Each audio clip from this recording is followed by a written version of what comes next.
अस्सलाम वालेकुम dear students, welcome to pass education system. Dear student, जैसे कि हमने एक सीरीज स्टार्ट की हुई है नस्ट एनईटी के मैथ के पास्ट पेपर्स में से आप लोगों को डेली बेसिस पे टॉप 10 एमसीक्यूज़ की जैसे कि हमने एक सीरीज स्टार्ट की हुई थी, मैं आप लोगों के साथ शेयर किया करूँगा। जो स्टूडेंट्स भी नस्ट एनईटी 2 का टेस्ट देने जा रही हैं, जिन्होंने आगे नस्ट एनईटी 3 का टेस्ट देना है या नस्ट एनईटी 4 का टेस्ट देना है, आप लोगों के लिए ये बहुत ज़्यादा इंपॉर्टेंट प्ले लिस्ट है। इससे पहले मैंने जितने भी नस्ट के टॉप 10 एमसीक्यूज़ करवाए हैं और एक पूरी मैथ की प्ले लिस्ट है, उसको लाजमी तौर पे डियर स्टूडेंट्स आप लोग देखें।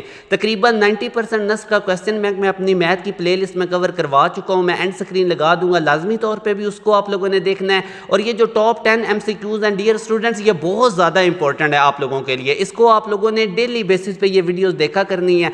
अब जैसे कि ये पहला क्वेश्चन है, the directrices of the parabola y square equal to 20x is. तो हमने जो पैराबोला है उसकी डायरेक्ट्रिस की इक्वेशन निकालनी है। डियर स्टूडेंट, पैराबोला में याद रखें राइट साइड पे x पॉजिटिव है, तो इसका मतलब इस पैराबोला की ओपनिंग राइट साइड पे है। और जो डायरेक्ट्रिस होता है वो बिल्कुल इसके अपोजिट में एक वर्टिकल लाइन होती है और उसकी इक्वेशन हमारे पास होगी x इक्वल टू माइनस है।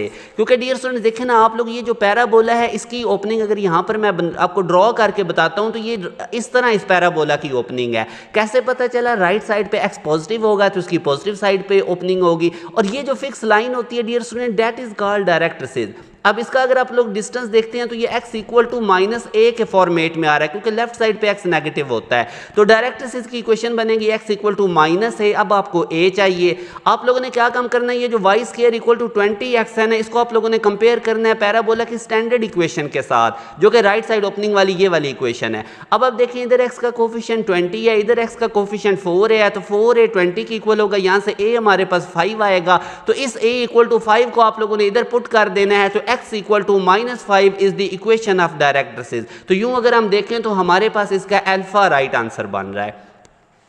डियर स्टूडेंट्स, ये बहुत ज़्यादा इंपॉर्टेंट क्वेश्चन है जो नस्ट के ओरिजिनल पास पेपर्स में आए हुए हैं। इसको लाजमी तौर पे आपने करना है। वो वाली प्लेलिस्ट भी लाजमी देखें जो मैं आपको मैथ की बता रहा था, मैं दोनों एंड स्क्रीन लगा दूंगा। अब आगे वो कहता है फोकाई हमने इलिप्स के निकालने हैं। डियर स्टूडेंट्स, इलिप्स के लिए आपने याद रखना है, एक तो एक्स स्क्वायर और वाई स्क्वायर के दरमियान में प्लस आएगा, और दूसरा डियर स्टूडेंट्स इसमें जो बड़ा डिनोमिनेटर होता है उसको हम ए स्क्वायर कहते हैं, और डियर स्टूडेंट जो छोटा डिनोमिनेटर होता है वो हमारे पास बी स्क्वायर होता है। तो यहाँ से अब आप देख सकते हैं ए हमारे पास 16 है और बी स्क्वायर हमारे पास 9 है।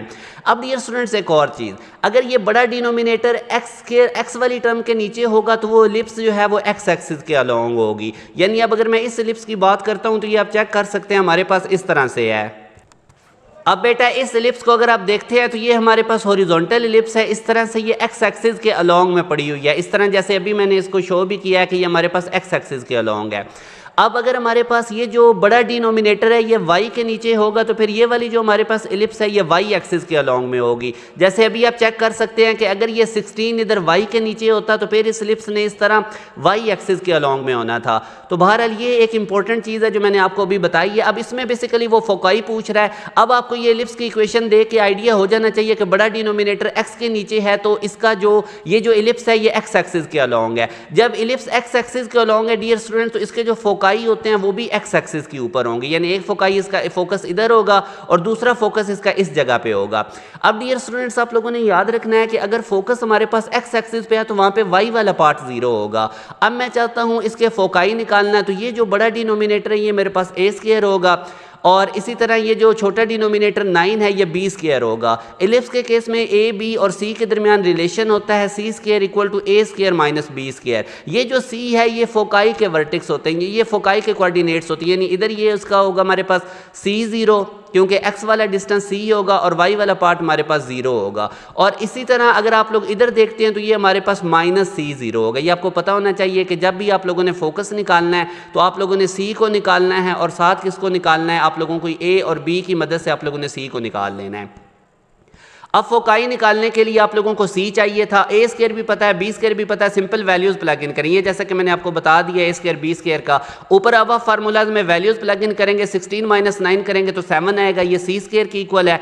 आप लोगों ने इसका स्क्वायर खत्म करना है तो हमारे पास ये प्लस माइनस 7 रूट में आ जाएगा। अब चूंकि ये इलिप्स हॉरिजॉन्टल है, मुझे कैसे पता चला? एक्स का डिनोमिनेटर बड़ी टर्म थी तो ये हॉरिजॉन्टल इलिप्स थी, इसके फोकाई एक्स एक्सिस के ऊपर है तो वहां पे हमारे पास वाई वाला पार्ट 0 होता है। तो ये आप देख सकते हैं प्लस माइनस सी रूट इसके फोकाई वाई होंगे और यहाँ पे वाई वाला पार्ट 0 है, यानी इधर +7 रूट इंटू 0 होगा और इधर -7 रूट इंटू 0 होगा। आई होप डियर स्टूडेंट्स ये एलिप्स के फोकाई के रिलेटेड मैंने आप लोगों को कॉन्सेप्ट क्लियर कर दिया है। इसी तरह अब हम नेक्स्ट मूव करते हैं। जो अगला हमारे पास क्वेश्चन है, कोनिक सेक्शन के अंदर कोनिक क्लासिफिकेशन पे मैंने एक अलग से वीडियो भी बनाई हुई है, वो लाजमी देखें। मैथ की प्लेलिस्ट के ऊपर, मैथ की प्लेलिस्ट में वो मौजूद है, या आप यूट्यूब पे भी लिख सकते हैं कोनिक सेक्शन क्लासिफिकेशन बाय पास एजुकेशन सिस्टम, मेरी वीडियो आएगी, वो लाजमी देखें, उसमें मैंने बड़ी डिटेल में ये बताया हुआ है। तो बहरहाल डियर स्टूडेंट ये क्वेश्चन आया हुआ है b² - 4ac अगर डिस्क्रिमिनेंट 0 होगा तो वो कोनिक किसको रिप्रेजेंट करेगी, हाइपरबोला को, सर्कल को, पैराबोला को या एलिप्स को। तो इसमें आप लोगों ने नोट रखना है कि अगर तो डिस्क्रिमिनेंट पॉजिटिव होगा तो वो हाइपरबोला को रिप्रेजेंट करेगी कोनिक, और अगर हमारे पास डिस्क्रिमिनेंट 0 होगा तो पैराबोला को रिप्रेजेंट करेगी, और अगर डिस्क्रिमिनेंट नेगेटिव होगा तो एलिप्स को रिप्रेजेंट करेगी। तो यहाँ अगर हम देखें तो हमारे पास चूंकि अगर आप इस क्वेश्चन में देखते हैं तो ये 0 के इक्वल है डिस्क्रिमिनेंट डियर स्टूडेंट्स, ये पैराबोला को रिप्रेजेंट करेगी। अब नेक्स्ट क्वेश्चन में एसिम्टोट्स हमने निकालने हैं हाइपरबोला के। तो पहले तो आपको एसिम्टोट पता होना चाहिए। ये हमारे पास हाइपरबोला की 2 कर्व होती हैं, तो इस तरह कर्व के साथ जो डियर स्टूडेंट्स 2 लाइंस चल रही होती हैं ना, इनको हम एसिम्टोट कहते हैं। एक हमारे पास ये वाला एसिम्टोट है और दूसरा ये एसिम्टोट है। ये जो 2 लाइंस आपको नजर आ रही हैं, इनका point of intersection basically hyperbola का सेंटर होता है। अब एसिम्टोट की इक्वेशन अगर आप लोगों ने निकालनी है हाइपरबोला की, तो उसके लिए मैं आपको डायरेक्ट फार्मूला भी बता देता हूँ, y = +-bx/a, b/a into x, ये आप डायरेक्ट भी याद रख सकते हैं। अब इसमें a क्या होगा, b क्या होगा, a² आप लोगों के पास ये 9 है और b² 4 है, इधर से आप लोग a b निकाल सकते हैं। या इसका दूसरा तरीका निकालने का ये है कि जब भी एसिम्टोट की इक्वेशन निकालनी है ना हाइपरबोला की, तो हाइपरबोला की जो इक्वेशन गिवन है उसमें जो भी कांस्टेंट है उसको आप लोग 0 के इक्वल रखें। तो इस 1 को मैंने 0 के इक्वल रखा। यहाँ से अब आप लोगों ने y को सेपरेट कर लेना है, तो -y²/4 ये राइट साइड पे जाके +y²/4 हो जाएगा। 4 डिवाइड हो रहा है, इधर जाके लेफ्ट साइड पे मल्टीप्लाई हो जाएगा, तो y² इसके इक्वल आएगा। आपको तो y की वैल्यू चाहिए तो हम दोनों तरफ क्या ले लेंगे, रूट, इधर भी रूट लेंगे और यहाँ पे भी रूट लेंगे। 4 का रूट 2 हो जाएगा, 9 का रूट 3 हो जाएगा और x² का x हो जाएगा, तो y = +-2x/3। अब देखें इस तरह आप लोगों ने इक्वेशन निकाली, या आप डायरेक्ट फार्मूला में भी वैल्यूज प्लग इन कर सकते हैं। यहाँ पे a² हमारे पास था 9, तो a आ जाएगा 3, तो इधर a के नीचे देखें, नीचे 3 लिखा हुआ है। ये जो छोटा डिनोमिनेटर है ये b² है 4, तो b2 आ जाएगा, तो इधर b की जगह देखें 2 लिखा हुआ है, +-2x। तो या तो इस फार्मूला को डायरेक्ट आप लोगों ने याद रख लेना, या दूसरा तरीका कर क्या है कि जो भी हाइपरबोला की इक्वेशन गिवन है उसमें जो कांस्टेंट है उसको 0 के इक्वल रखें और वहां से y को सेपरेट कर लें। ये तरीका कार है एसिम्टोट की इक्वेशन निकालने का हाइपरबोला के केस में। अब अगर हम नेक्स्ट मूव करते हैं तो ये वाला क्वेश्चन है जिसमें rate of change of radius of a sphere is 2 centimetre, यानी रेडियस का रेट ऑफ चेंज बताया हुआ है 2 सेंटीमीटर और रेडियस की वैल्यू भी बताई हुई है 4 सेंटीमीटर, और rate of change in volume निकालना है। तो पहले तो डियर स्टूडेंट मैंने आप लोगों का अगर आप लिखेंगे ना इंटीग्रेशन 1 शॉट पास एजुकेशन सिस्टम यूट्यूब पे, तो मेरी एक वीडियो आएगी तो जिसके अंदर मैंने स्टार्ट में ही इंटीग्रेशन में आपको ये फार्मूला बताया हुआ था कि y वेरिएबल में अगर चेंज निकालना हो तो वह x वाली जो भी फंक्शन गिवन है उसका डेरिवेटिव इंटू dx, ये x का चेंज होगा। जैसे अभी यहाँ पे ये रेडियस का चेंज जो था ये बेसिकली dx है 2 सेंटीमीटर, और ये जो फंक्शन आपको गिवन होगा वो उसका डेरिवेटिव ले लेना है और साथ हमारे पास ये dy आ जाएगा। अभी मैं आपको बताता भी हूँ कैसे।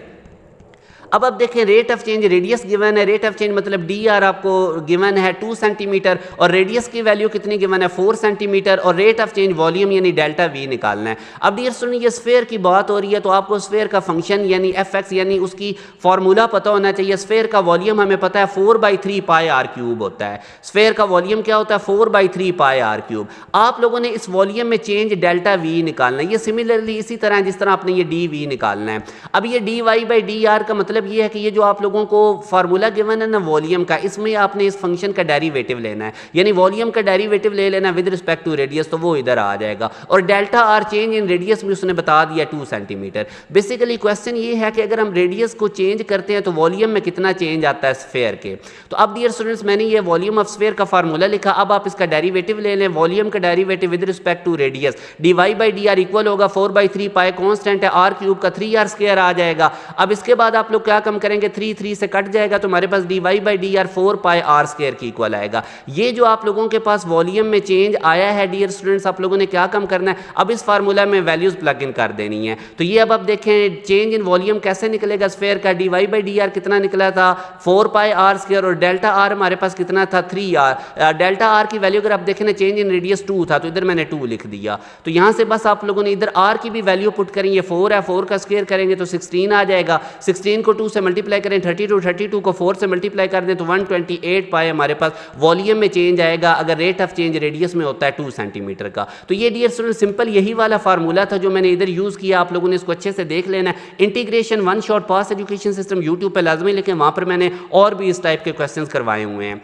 अब आगे डियर स्टूडेंट्स वो हमें कहता है कि थर्ड एंड सेवंथ टर्म हमारे पास ज्योमेट्रिक सीक्वेंस की गिवन है, थर्ड टर्म 8 है, सेवंथ टर्म 128 है, तो हमने कॉमन रेशियो निकालनी है। तो अब आप देखें, आपको मैं पास एजुकेशन सिस्टम का शॉर्ट ट्रिक बताता हूँ आर निकालने का। थर्ड टर्म भी गिवन है, सेवंथ टर्म भी गिवन है, आप लोगों को शॉर्टकट अब मैं बता रहा हूँ। ये जो सेवंथ टर्म की सबस्क्रिप्ट 7 है, इसमें से आप 3 को माइनस कर दें तो आंसर आएगा 4, वो आपने आर की पावर में लगा देना है। ये देखें आर की पावर 4।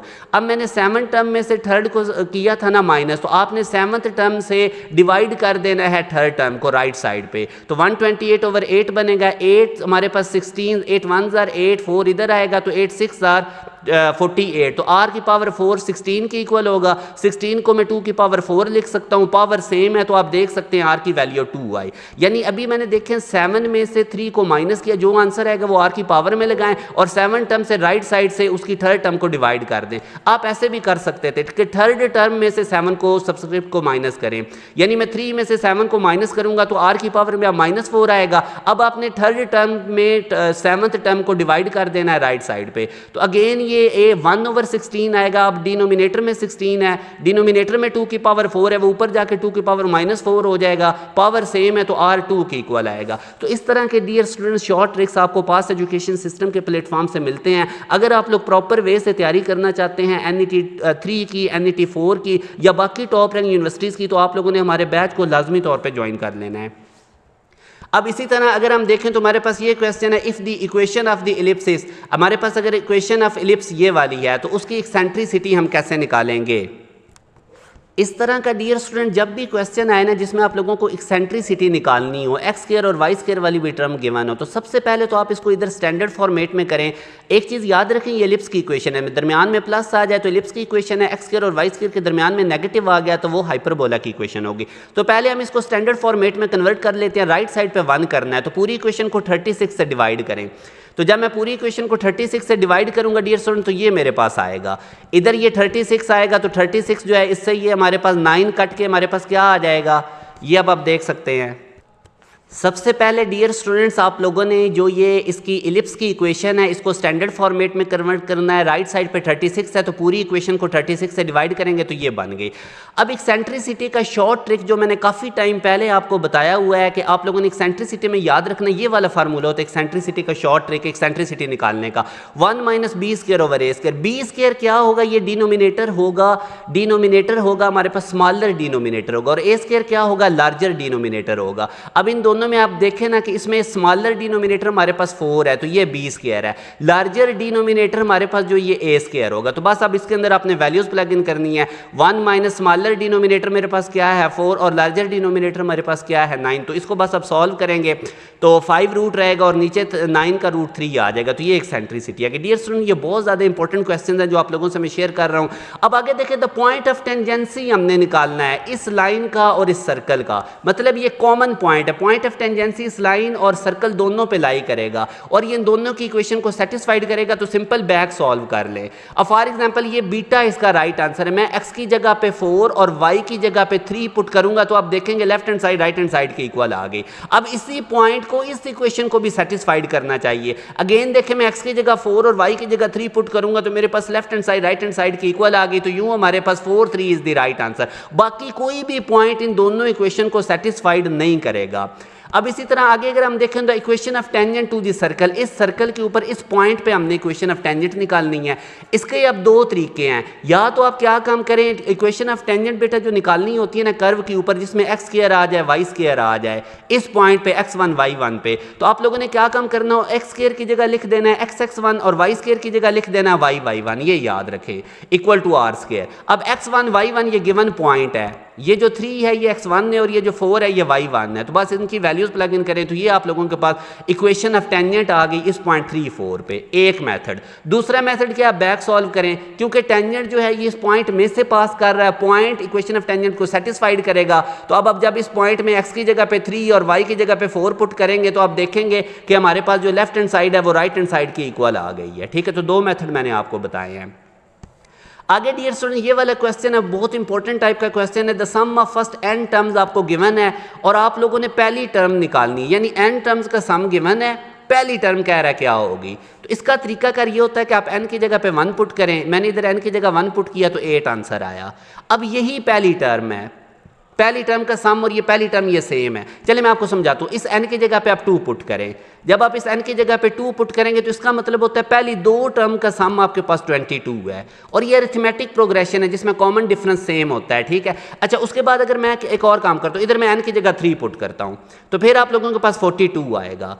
अब बेटा अगर आप देखो, अगर आप लोग क्या काम करते हो, आप लोग अब क्या काम करते हो, आप लोग अगर दो टर्म के सम में से पहली टर्म को माइनस कर देते हो, यानी आप S2 में से S1 को माइनस कर देते हो तो वो आपके पास सेकंड टर्म आएगी, वो आपके पास क्या आएगी, सेकंड टर्म। जैसे ये देखिए मैं अपने पास एक सीक्वेंस लिखता हूँ, एक मैं 1 लिखता हूँ, एक मैं 4 लिखता हूँ, एक मैं 7 लिखता हूँ।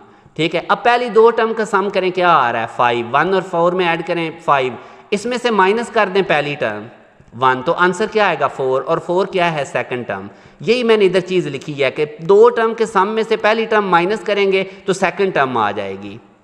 अब इसी तरह अगर आप लोग 3 टर्म के सम में से 2 टर्म का सम माइनस करेंगे तो थर्ड टर्म आ जाएगी, यानी S3 माइनस S2 करेंगे तो A3 आ जाएगा जो इधर पहले नंबर पे लिखा हुआ है, S2 माइनस S1 करेंगे तो A2 आ जाएगा। मगर यहाँ पे चूंकि उसने हमसे पहली टर्म ही पूछी थी तो S1 जो होगा वही A1 होगा, तो वो फर्स्ट टर्म है। अब देखिए आपके पास अरिथमेटिक प्रोग्रेशन भी बन गया, पहली टर्म 8 है, दूसरी टर्म 14 आई थी और तीसरी टर्म 20 आई थी और इनका कॉमन डिफरेंस देखें, हर अगली टर्म में से पिछली माइनस करें, हमारे पास आंसर सेम आ रहा है। तो ये डियर स्टूडेंट्स इसका 8 आंसर है, फर्स्ट टर्म का सम जो है वही पहली टर्म है हमारे पास। डियर स्टूडेंट्स इसी तरह आज हमारे टॉप 10 MCQs कंप्लीट होते हैं। अगर आप लोग चाहते हैं कि आप जितनी भी टॉप रैंक यूनिवर्सिटीज़ हैं लाइक नस्ट यूनिवर्सिटी या फास्ट यूनिवर्सिटी या कॉमसेट है, यूईटी है, आप लोग इनके एंट्री टेस्ट की तैयारी करना चाहते हैं तो लाजमी तौर पे हमारे बैच को भी आप ज्वाइन कर सकते हैं। अल्हम्दुलिल्लाह 2024 में पास एजुकेशन सिस्टम के पढ़े हुए 800+ स्टूडेंट्स को नस्ट यूनिवर्सिटी में एडमिशन मिला है। आप लोग भी अगर दाखिला लेना चाहते हैं तो लाजमी तौर पर हमारे प्रीमियम बैच का हिस्सा बने। नस्ट NET 3 की प्रिपरेशन के लिए हमारा बड़ा कंप्रीहेंसिव बैच स्टार्ट होने जा रहा है।